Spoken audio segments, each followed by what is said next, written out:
Welcome to News Desk. The Ghana Health Service says it is targeting 2 million people living in 14 districts in the Ashanti region to be vaccinated against COVID-19. The exercise, which starts on March 2, 2021, is targeting frontline health workers, security agencies, and persons with underlying health conditions. At a media sensitization program in Kumasi, Ashanti Regional Health Director Dr. Emmanuel Tenkwan urged residents to take part in the exercise to help contain the spread of the virus. We all know the information that is going around about the vaccine. There has been a lot of fake news, a lot of half-truth, a lot of myth and misconceptions about the COVID vaccine. But one thing I want to assure you is that vaccination is not new in Ghana. Through vaccination, we're able to eradicate so many diseases. If you remember, recently, you talk about measles, and the measles incident has gone down. We did it through vaccination.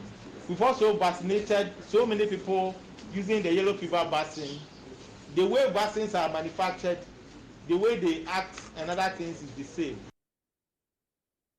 You had Dr. Emmanuel Tenkwan. He's the Ashanti Regional Health Director. Now, the German government has set aside 25 million euros to support Ghana in the fight against COVID-19. The pandemic has undoubtedly affected both lives and livelihoods, and in light of this, the German government and its corporations have offered various support packages to small and medium-scale enterprises, testing laboratories, and the local production of PPEs in Ghana. The German ambassador to Ghana, Christoph Retzlaff, was speaking at the campaign launch on behavioral change among marginalized groups to curb the spread of COVID-19. The German government, in that respect, has started a campaign to aid persons with disability in adopting best practices during the pandemic. With rising numbers of COVID infections, widespread sensitization of citizens is a crucial step to prevent the further spread of the pandemic. Therefore, I'm pleased to announce today that additional funding from Germany was made available to support the development of the risk communication strategy and risk communication items which we are launching today. Among others, short videos and jingles were produced to raise awareness of stigmatization due to COVID-19. Produced in English, we are certain these will reach a wide number of people. You had the German ambassador to Ghana, Christoph Retzlaff. Away from that, the Upper West Regional AIDS Commission office has announced a reduction in the infection rate of HIV and AIDS in the Upper West region. The commission says this is because of the rigorous media sensitization of the people. Our Upper West Regional correspondent Muniru Ibrahim has the rest of the story.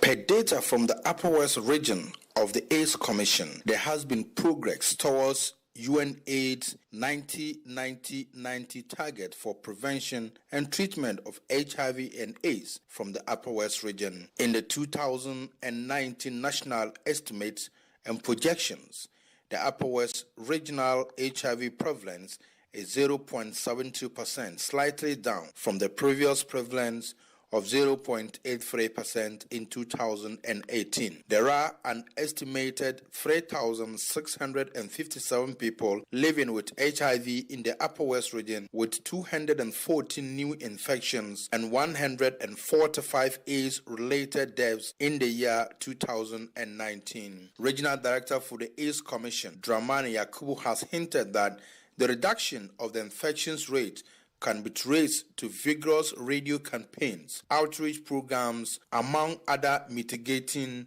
measures. The increased sensitization.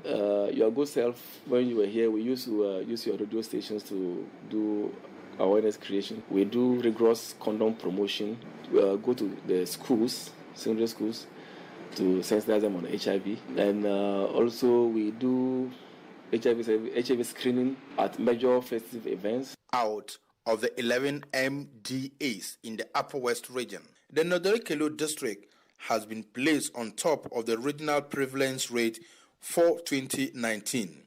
He therefore called on the government to support the commission to overcome their challenges to contribute much more to reducing the figure. Out of the last data, Laura was leading with a prevalence of 2.02%, followed by Nandong, then in that order, and one municipal in that order. But with the 2019 data, I don't look at leading. Until the stigmatization of people affected with the virus ends, others will continue to resist testing and thus lead to the spread of the virus. For Asaase News, Munir Ibrahim from the Upper West region. Let's take you to other stories. Personnel believed to be national security operatives have raided the office of lesbians, gay, bisexual, transgender, queer and intersex in Accra. It is not clear what might have led to the latest development, as the raging controversy on LGBTQI activities dominates discussions in the past few days. The LGBT Plus Rights Ghana group has called on human rights organizations to condemn the raid. Meanwhile, a clinical psychologist at the Eastern Regional Hospital, Dr. Isaac Safo Echampon, says LGBTQIs have poor mental health, which needs to be corrected. There are certain mental health. Looking at the general population, that's among both heterosexuals and these LGBTIQIs, there are mental health issues that more or less, based on research, affect people with this orientation more than the general population.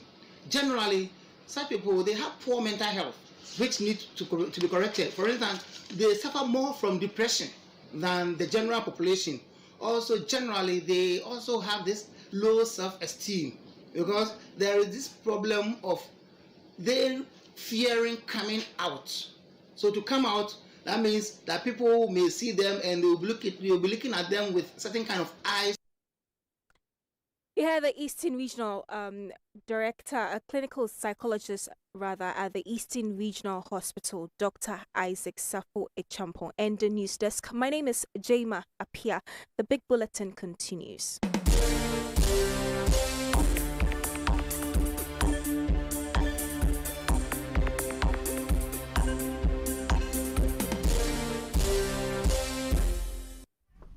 Thank you, Jim Apia. It's not time for business, and Emmanuel Abuajoyafe just joined us in the studio. So, Beatrice, what's funny? You've been laughing the whole of today when you see me. What's the reason? You want to actually do this on air? All right, so you want me to go ahead. Okay. Now, Ghanaian companies must work together if they want to maximize the Africa Continental Free Trade Area. That's according to Managing Director of AB and David Ofosu-Dorte. So far, 2 Ghanaian companies have exported commodities to other African countries duty-free and quota-free. Government is projecting that more companies will follow suit this year. Speaking at a sensitization workshop on the implementation of the AFCFTA by the Ghana National Chamber of Commerce and Industries, Mr. Ofosu-Dorte said Ghanaian companies would have to collaborate to be able to compete. Value addition is another example, and I've talked about the fact that there's a need to upgrade for many. And for me, it creates huge opportunity for aggregators and consolidators in this country. And I'm talking about people who can simply bring various products together at one quality and meet the size of the demand which currently people are unable to meet. I've already talked about rules of origin and standards. Free movement as part of the strategy means that it's easier for people to come into your jurisdiction and for you to go into another person's jurisdiction. The export, those who did the first export, I think is Casapreco and a couple of other companies have indicated that it was much easier to do it using the AFTA format and the certificate of origin, which GNCCI is a key part working with GRA. I've seen GRA here, I know they are going to speak. So clearly, businesses' ability to work together will enable them to be able to export. He charged companies to lobby government to develop policies that will inure to the benefit. He says although government has initiated policies such as the 1D1F program, more of them are needed to prepare Ghanaian companies. D1F, I'm aware of the National Export Development Strategy, which clearly fits into AFTA. I'm aware of the upcoming Ghana Enterprise and things like that. I believe Mr. Yamabe will talk about. But when you look at it from a business perspective, and how it directly affects business. Businesses' conscious effort to lobby government to go into the details, the devil is always into the details, really helps. Otherwise, government will do the policy, but business may not be able to take advantage of it. You heard David Ofosu-Dorte of AB and David. Away from that, the IMF says the extent of policies put in place globally to deal with the coronavirus pandemic is unprecedented, while the current vaccine breakthrough is an indication the world will sail through without much scars compared to earlier fears. Economist at the IMF, Dr. Geeta Gopinath, however, says maintaining economic recovery will largely depend on the level of vaccinations in various parts of the world. Success on the vaccine front makes it possible that we will exit this crisis with lesser scarring than what we worried about in the beginning of the pandemic. We also can point to the very large amounts of policy support that was provided around the world, much more, of course, in advanced economies than in others. But this is quite unprecedented in terms of the size of the support that was provided compared to any other crisis, both fiscal and monetary policy support. And because major central banks around the world have brought down interest rates so low, we've actually seen financing conditions improve in many parts of the world, even though this was a historic recession. So what needs to be done to maintain the recovery? First and foremost, it's all about vaccinations, which is that this crisis is not over until it's over everywhere. The pandemic will continue to pose serious risks to the world as long as you have unvaccinated populations in different parts of the world where you end up with having new variants coming, or virus variants coming up. And that was the chief economist at the IMF, Dr. Geeta Gopinath. Ending business. Back to Beatrice. Thank you, Emmanuel Abojuyafe. The Minister-designate for Lands and Natural Resources, Samuel Abujinapo, has assured he will ensure the abolition of illegal small-scale mining practices in the country as part of President Akufo-Addo's fight against the menace when approved and appointed to head the Lands and Natural Resources Ministry. The Minister-designate made this assurance when he appeared before Parliament's Appointment Committee today to be vetted. But what is important, and what I can say without a shred of equivocation, is that the President of the Republic, Nana Addo Akufo-Addo, is absolutely committed to making an impact in this illegal small-scale mining industry. His policies were rolled out in the first term, and indeed, there were some achievements, there were some challenges. If I get the opportunity, my instructions from the President are very clear, that I should go there and keep my head focused and work hard to ensure that we reduce the incidences of illegal small-scale mining in our country. Mr. Chairman, look, anywhere you have extractive industry, here we call it Galamsey. In South Africa, we call it Zama, and it's a big issue in South Africa. You talk to the Minister for Mines in South Africa, you admit that illegal small-scale mining is such a big issue for them. So, yes, I agree with the honorable member's assessment of the fact that you will have people in your own party and in chiefs and so on and so forth trying to frustrate the situation. But I want to give a firm assurance that I'm very clear in my mind that if I get the approval from this House, I am moving in there, and I'm not just talking, I'm moving in there to, in all humility and modesty, apply the law without fear or favor. That if I don't do that, I will set myself for failure. Samuel Abujinapo is the Minister-designate for Lands and Natural Resources. Parliamentary correspondent Philip Asiao joins me in the studio with some details. Philip, the Minister-designate has also been talking about the Ejapa royalties deal. What exactly did he say? Right, so that issue also came up before the appointment committee. Now, he stated that Ghanaians hold up to 100% share of the royalties agreement. And so he said that according to the Minerals Income Investment Fund, Ghanaians were built to own 100% of the deal for the purpose of raising capital for infrastructural development. Now, this came on the back of reservations that were expressed by the minority leader, who is also a ranking member of the committee, that the deal, as registered abroad, could not conduct transaction and also give up to 100% shareholdership. So let's listen to what transpired before the committee. Ab initio, when Ejapa is established, the shares of Ejapa will be held 100% by the Minerals Income Investment Fund.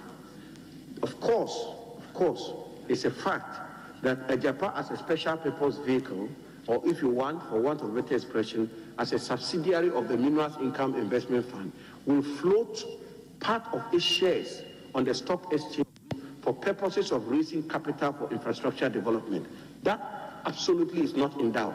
So when that the Minerals Income Investment Fund will no longer hold 100% of the shares, but at the level of the conceptual formation of that special purpose vehicle, the Minerals Income Investment Fund will still have 100% of Ejapa. It's only when it's been floated on the stock exchange that Ejapa will lose some shares, and which will therefore mean that MEF will no longer have 100% and the Ghanaian people will no longer have 100%. But it's for valuable consideration, and that is the whole purpose of Section 4 of Act 978. And finally, Mr. Chairman, the 20% royalties that are to be paid to the Minerals Development Fund, that is non-negotiable. That will not be compromised in any way, both at the conceptual level of Ejapa or through the floating of the shares.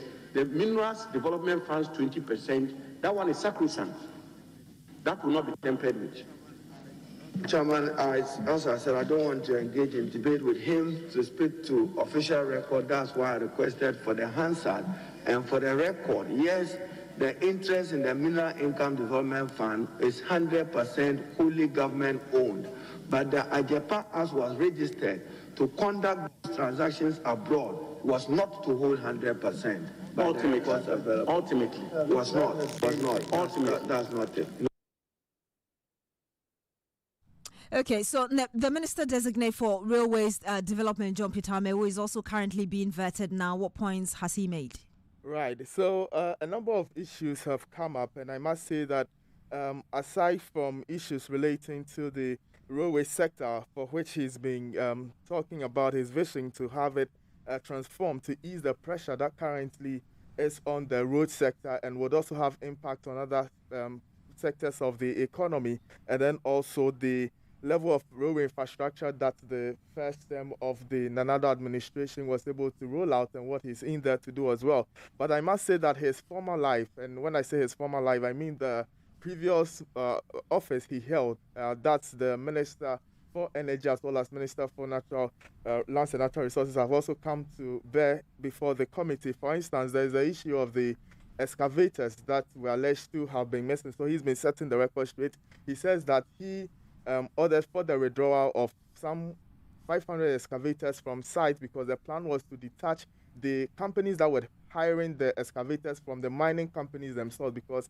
the miners were mostly hiring these. And according to official documents, there is no proof to suggest that excavators have missing or have vanished into thin air, as is purported to be in some media circles as well. And then he's also been talking about the role that has been played to stop the Galamsey itself. And then he has also given some advice to the incoming minister designate for that sector as well. So that exercise is currently ongoing. He's before the appointment committee as I speak to you. So it's been issues relating to the railway sector, and then his time as energy minister as well, where he also revealed that as it stands now, the per capita access to electricity is being pegged around some 85%, which is very high compared to other African countries, and there are efforts in place to ensure that it is increased in that regard. So these are some of the things that have come up so far before the appointment committee. Thank you very much, Parliamentary Correspondent Philip Asian, for bringing us these details. We demand that you name the country's international airport, that is the Kotoka International Airport, after our founder, Dr. Kwame Nkrumah. That is the request of the Convention People's Party as they mark 55 years of the overthrow of the country's first president, Dr. Kwame Nkrumah. But since this incident happened and the eventual death of the late president, how relevant has the party been in Ghana's politics, especially in changing what it says is the current economic woes Ghanaians are forced to endure? Caleb Ahinakwa has more. In 1957, when Kwame Nkrumah led Ghana to independence, the people of Ghana were jubilant and hailed him as a hero during his reign of power. He was idolized as Nkrumah the Redeemer. At long last, the battle has ended.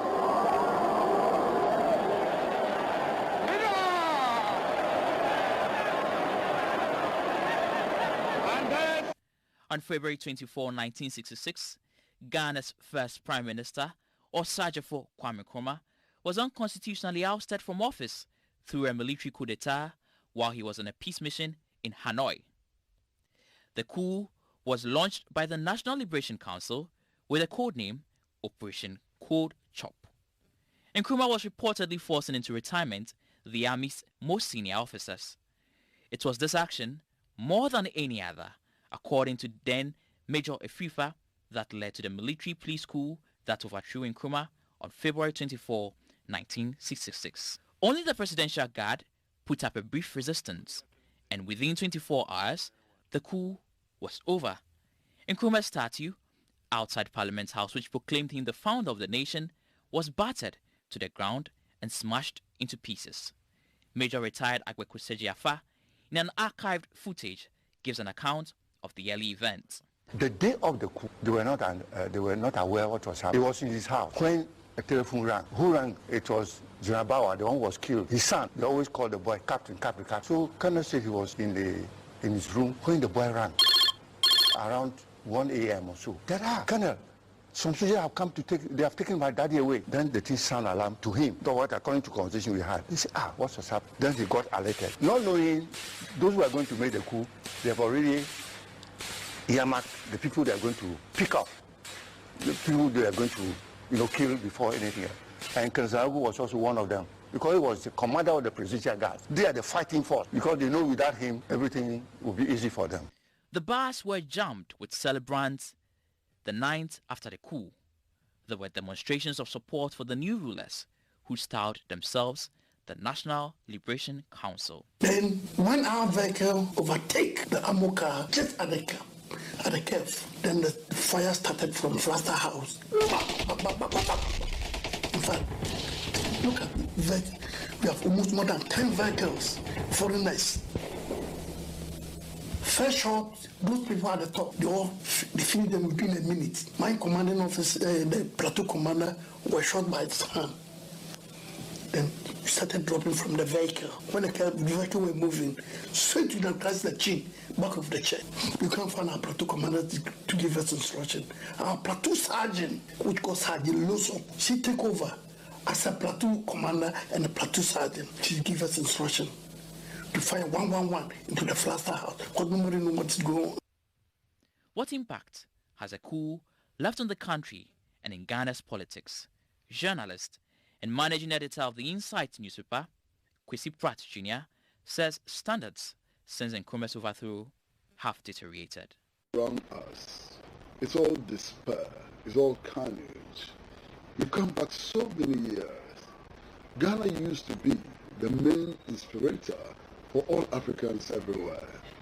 Ghana used to be the example for the rest of the third world.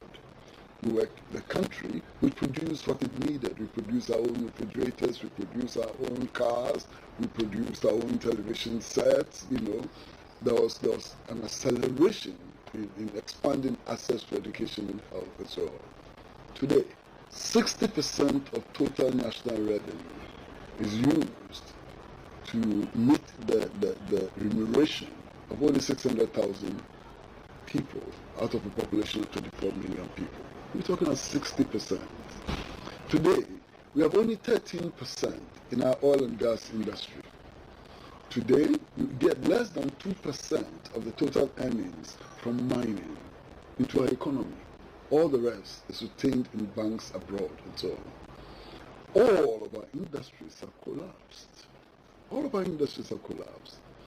are in the midst of a terrible energy crisis and so on.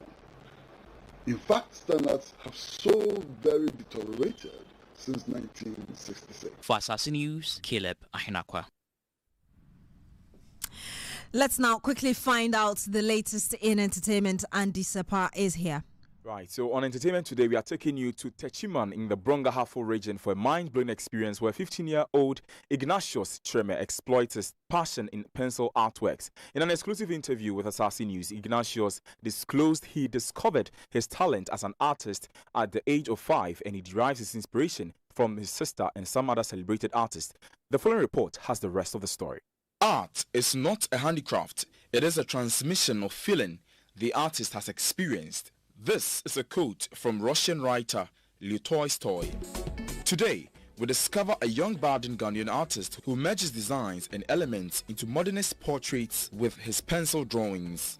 Ignatius Treme, a 15-year-old junior high school graduate, in an interview with Asaase News, revealed he discovered his talent as an artist at the age of 5 when he used to draw cartoons just for fun. He says he derived inspiration from his elderly sister and celebrated artist Dr. Stephen Apia Ejay Donko. When I was 5 years old, in school I draw. So one of my sisters is also an artist. So anytime I inspire his work, her works, I also try to do some. The young self-taught artist who has mastered the dynamics of shade and light and translating them into powerful detailed pencil drawings, disclosed his father initially refuted his passion, rather suggesting to become a doctor. My mom was supporting me, but my dad was telling me to go and do science in SHS. But I told my sister, and my sister explained art to my father. So gradually my father understood and told me to continue. With all the work that goes into each painting, Ignatius Pencil is able to create a masterpiece in just 2 days. I used 2 days for this work. I just take the picture and I will study it for a day. In the night, I make my grid lines on the paper. So in the next morning, I start the sketch and I will be starting shading. After that, I'll go and buy the frames. Ignatius is hoping to someday become a renowned name in Ghana's art industry. Reporting for Asaase News, Andrew Sepa. That's all for entertainment. Back to you. And that's how we end the big bulletin here on Asaase Radio. Our top story, Ghana becomes first country in Africa to receive its first batch of COVID-19 vaccines of 600,000 doses out of over 2 million from the